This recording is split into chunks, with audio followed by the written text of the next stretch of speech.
Nakalingkod na lang tunga sa pedestrian lane at ubangan sa usa ka mall sa Jensan ang usa ka babaye dihang nabanggaan kini og tricycle driver. Makita pa sa video nga duna pay dala nga mga butang ang nabanggaan. Gitabang sab kini sa ubang mga tricycle driver nga anaa nagturno sa J. Catolico Avenue. Tumatawid yung babae ron.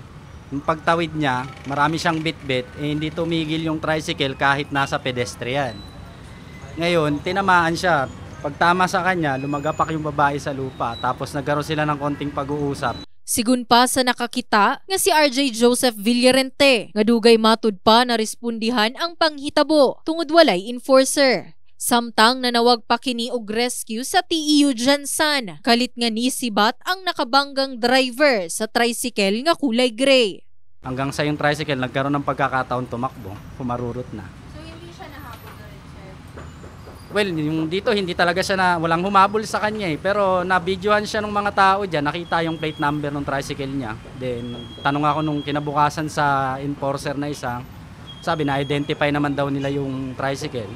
Iti-trace na lang daw nila. Hinuon nakapablatter na matud pa ang biktima sa Traffic Enforcement Unit. Ginasulayan pa sab karon sa news team kuhaan og pamahayag ang personahe niini aron hibaluon sa ilahang nahimong aksyon.